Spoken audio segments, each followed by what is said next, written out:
I'm Moser, and this is the MonoLoco workshop. Today, I'm going to show you how to make these awesome tombstones. I started off by buying some hardboard foam insulation from the big box store. It was about $20 for a 4 foot by 8 foot sheet. You could get 2 foot by 2 foot sheets, but these are about $5 a piece, so you can see that there's a big difference there.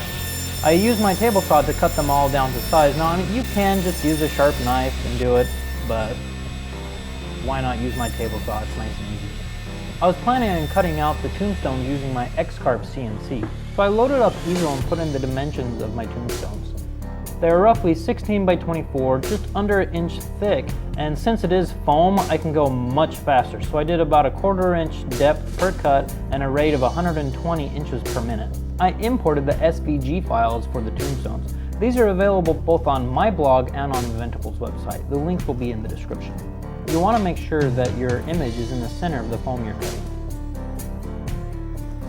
Any image that you put into easel, you're going to have to play around with and changing the depth and the cuts of all the different objects. So it really just depends on the image that you're using. You'll have to figure out what's best for you.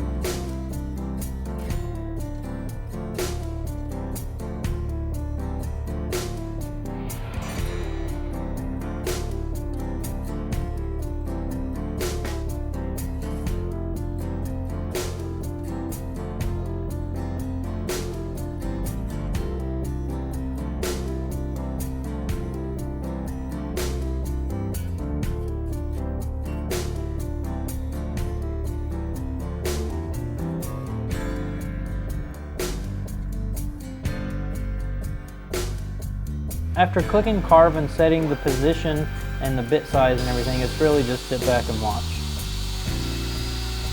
I did speed this up a little bit, but it was moving fairly fast. I mean, it was just foam and I had it set up to a really high speed. I really didn't want to sand all of the lines to get rid of the little fuzzy things.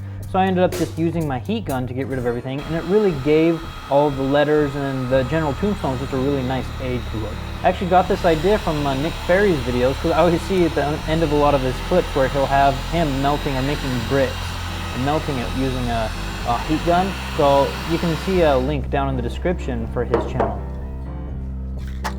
I originally planned on using black spray paint to color in all of the letters and then come back after the fact and roll the gray on top. Unfortunately, the black spray paint just melts the foam, so that wasn't going to work. I ended up using a airbrush, which worked great. It allowed me to really get in there and not waste too much on top.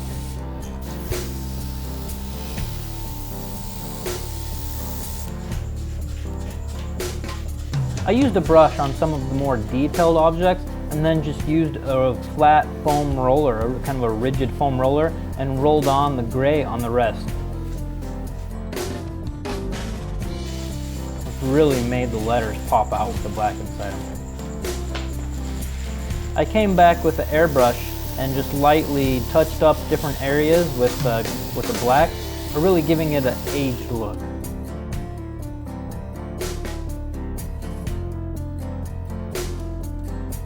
They sell different ways to stand up these kind of foam tombstones in your lawn, but I'm cheap and I didn't want to go to the store, so I just cannibalized a wire hanger. I straightened it out the best I could using a vise, and then I cut them into about 6 to 7 inch pieces.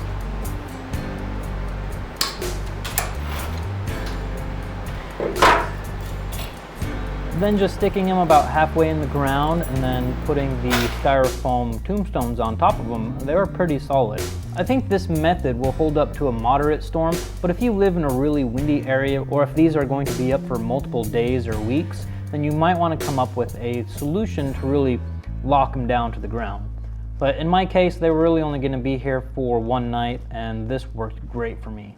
Thanks for watching. If you enjoyed this video, why don't you go ahead and comment down below. Also, if this is your first time here, why don't you subscribe? That way you don't miss out on future videos. Also, I wanted to thank you Inventables for giving me a chance to try out their CNC, their X-Carve.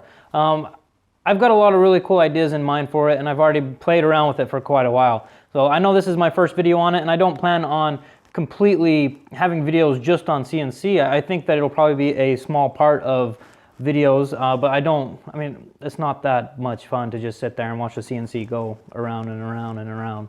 But I think you can probably expect to see that in some of my project videos coming up, but I mean, just small parts of any project. I don't think that there's going to be a whole project that completely revolves around just the CNC.